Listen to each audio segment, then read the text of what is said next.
You too. Ooh. Girl, where do we even start? So, in a new space, I feel like that's weird to say because I've been in this space for about a few months now. I was in Texas for a little bit and then I left Texas and now I'm in a different place. The Lord is doing something.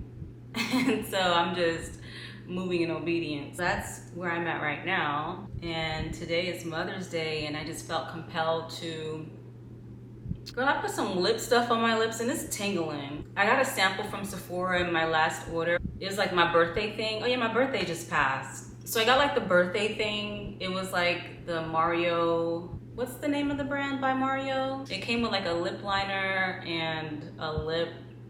It looked like a lipstick, but my lips is tingling, so it might be a lip plump. I don't know, girl. It feel good. But it's Mother's Day. The second Mother's Day without my mom. And I just kind of wanted to document like what's happening today for my records, for my own memory. Excuse my teeth. My bottom row of teeth is looking worse than usual.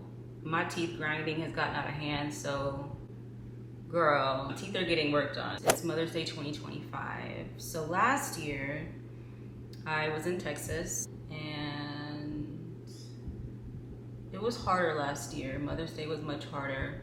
For anybody that's new here, I lost my mom the end of 2023. So it's been about a year and a half now. It shook my world. And I feel like I'm just now getting my footing. It's been really hard. I think for a while I was in denial and then, well no, I was in denial at first because, you know, it doesn't really hit you for real that someone's like gone and not coming back. I've been in anger mostly.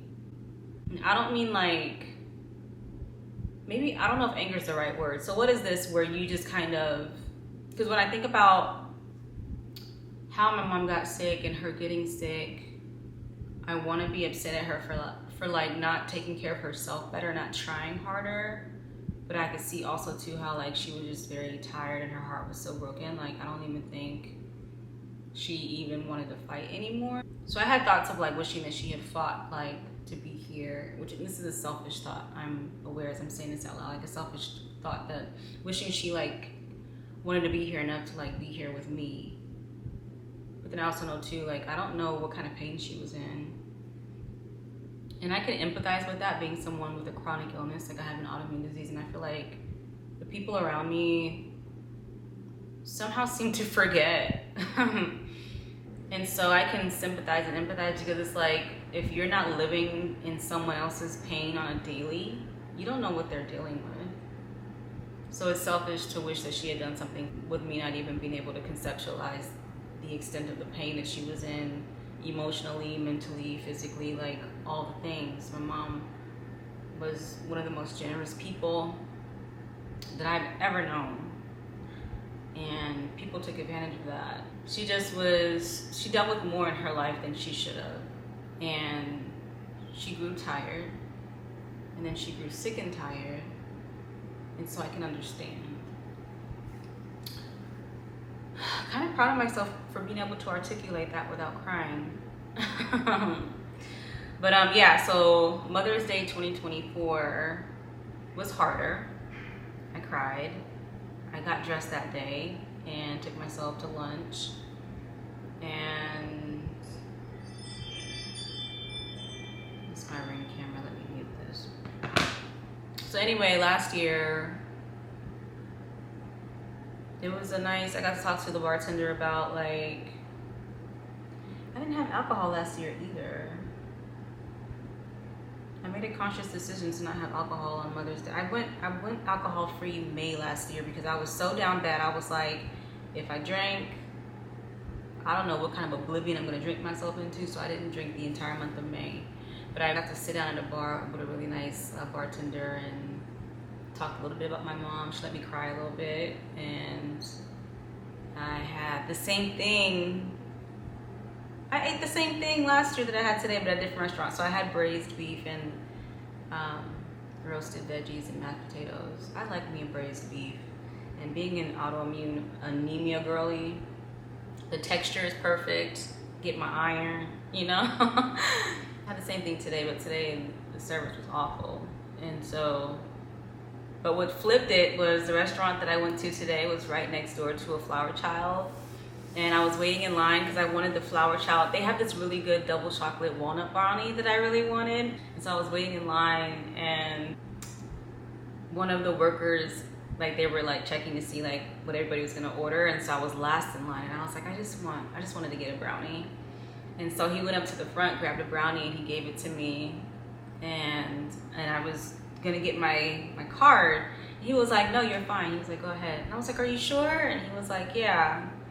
And so that made my day. Like, that turned my whole freaking day around. And then my Uber driver, I didn't drive because my anxiety was on 11 earlier. I don't like driving when I have anxiety. So then I got an Uber that came home, and the Uber driver was really nice. And so we had a nice little conversation. And then so now I came home, and I just was like thinking how today was actually a good day. And I started my day today with Bible study. And God has been just speaking to me in a way, such a miraculous way that if I was to express it, it probably wouldn't make sense. I have a whole nother video that I'm already working on about how God speaks to you, and I'm gonna upload that. Depending on when you see this video, it might be already uploaded about how to know when God is talking to you. Otherwise, that's coming up. So today's topic in Bible study was silence and grief, and it was about the story of Job. And it basically was talking about experiencing devastating and heartbreaking loss, and how, because in that story, Job never finds out like why he went through all of that, why he lost everything. He goes through a period of just kind of, well, his friends were trying to rationalize like why he could possibly have been experiencing such awful loss. What I took from it is sometimes there won't always be an answer for why we go through the things that we go through, but to trust that God is faithful and that He will give us back everything that we've lost. And so, well, I know that I won't get back my mom. Like, I know that the Lord is going to restore my joy, and I know that He's going to heal my heart, and I know that I'm going to get some of my personality back. Because I'm not gonna lie, like, my mom passing, I've changed. I feel like I've lost some of my personality. I used to be more fun and playful, and it's not that I'm not anymore, it's just that I'm barely ever playful. I've been in a season of silence. I have like no words. I don't have much to say, and I've just been feeling like the Holy Spirit has me speaking only if it's edifying. Otherwise, I don't really have much to say. I'll get like my playful, hilarious, humorous personality side, my personality back. I know that God will restore all of that. It's just loss and grief changes you. It does. I was already an empathetic person before, but I'm more so now, I feel like, than I was before. Like, much more sensitive, and I'm much more, I don't know. There's like a different group of people that I have been connecting with, people that know what loss is. And I've never known loss before this. I've never known what it feels like to have someone that I love dearly pass away. Like, up until my mom passed, I would hear those stories and not be able to resonate or understand. And so that's like a whole demographic and group of people that I can talk to and connect with that I couldn't before. Loss can be so deep and so, I can't even think of the words how to describe what loss can do to you or like what it feels like. But it's not something that anybody can understand unless it happens to them. Like, it's nothing that you can really grasp until it happens to you. And knowing that, like, I already haven't been talking about my mom much to anybody. I just been talking to the Lord about it and praying about it or journaling about it, and only talking about it when I come across people who share with me like that they've experienced loss. And then so that feels like a safe opening to kind of express that I've experienced loss and to like talk to someone. And this is the conversations like this that I've had have been with strangers, and there's a healingness about it to talk to someone that understands what it feels like to lose someone that you love that was close to you. But God is a restorer, and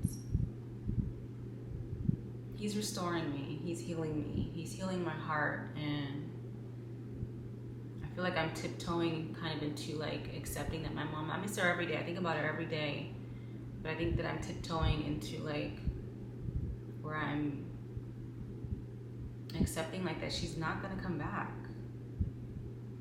like that she's actually gone.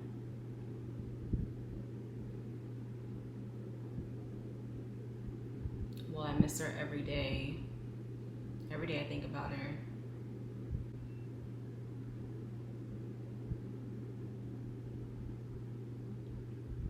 She's not in pain anymore. She's in a better place. So this was another healthy Mother's Day.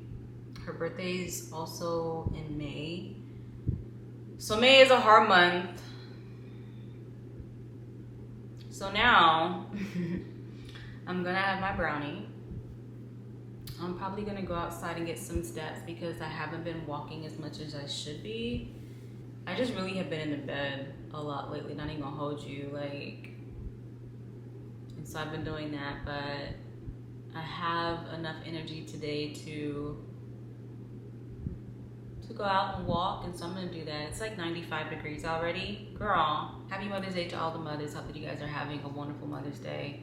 Another Mother's Day is wonderful for some, and it can be hard for some, for the ones whose mothers aren't here, or the ones whose mothers are here, and you have a difficult relationship with them or no relationship at all.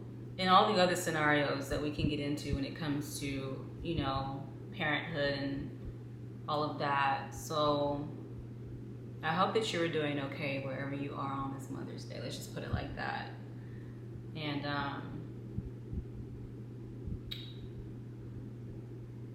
yeah, until the next vlog, until the next video. If you want to keep up with me, I'm on TikTok. So on TikTok, I do mostly like, I don't have a niche, but I be doing Bible studies over there. So if you ever want to see like a quick Bible study, you can catch that over there, or like an anecdote, you can catch that over there. I'm on Instagram still. I don't really be posting like that for real, but I've been trying to get back into posting,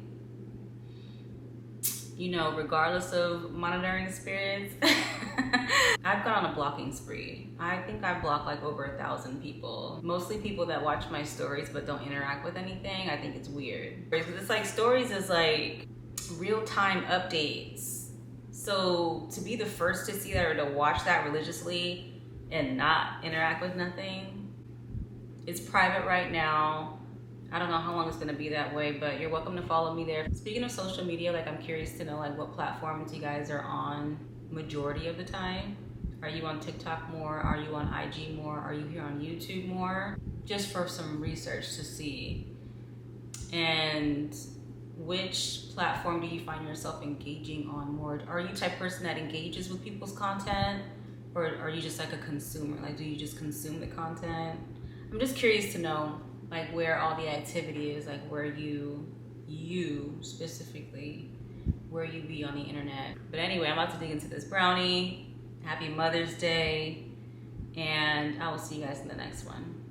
Bye.